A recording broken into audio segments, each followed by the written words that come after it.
সরকার 2 মাসে যতটা অজনপ্রিয় হয়েছে, আমরা জানি না আগামী 6 মাসে তার পরিণতি কি হবে, তার অবস্থান কি হবে। বিএনপি কৃষক কার্ড, ফ্যামিলি কার্ড দিয়ে জনগণের মন ভুলানোর চেষ্টা করছে। কৃষক কার্ড, ফ্যামিলি কার্ড দিতে দিতে বিএনপির তেল ফুরিয়ে গিয়েছে, জ্বালানি ফুরিয়ে গিয়েছে।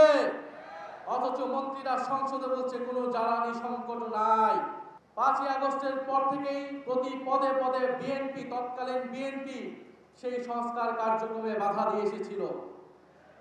একটা পর্যায়ে তারা বাধ্য হয়ে ঐক্যমত কমিশনে আসে, কিন্তু ঐক্যমত কমিশনে এসেও প্রত্যেকটা গুরুত্বপূর্ণ সংস্কারে তারা নোট অফ দিচ্ছেন, অর্থাৎ তাদের বাধা, তাদের অসম্মতি তারা জানিয়ে এসেছে।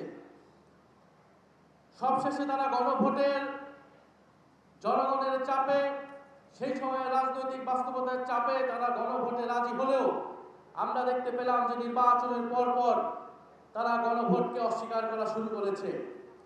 যেই বিএনপির জন্ম হয়েছিল গণভোটের মাধ্যমে, সেই বিএনপি আজকে জুলাই গণ অভ্যুত্থান পরবর্তী গণভোটকে অস্বীকার করছে। ভারতপক্ষে বিএনপি তার অস্তিত্বকে অস্বীকার করতে শুরু করে দিয়েছে।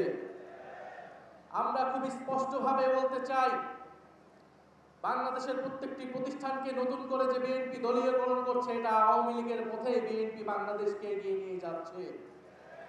বিএনপি যদি আওয়ামী লীগের পথে, পুরনো স্বৈরাচারের পথে এই দেশকে এগিয়ে নিয়ে যেতে চায়, তাহলে বাংলাদেশের জনগণ আবারও রুখে দাঁড়াবে, বাংলাদেশের তরুণ সমাজ আবারও রুখে দাঁড়াবে, বাংলাদেশের জুলাই গণ অভ্যুত্থানে অংশগ্রহণকারী প্রত্যেকটি ছাত্র জনতা আবারও রাজপথে দাঁড়াতে বাধ্য হবে। বিএনপি কৃষক কার্ড, ফ্যামিলি কার্ড দিয়ে জনগণের মন ভুলানোর চেষ্টা করছে।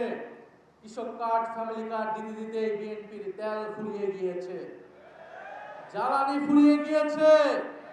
অথচ মন্ত্রীরা সংসদে বলছে কোনো জ্বালানি সংকট নাই।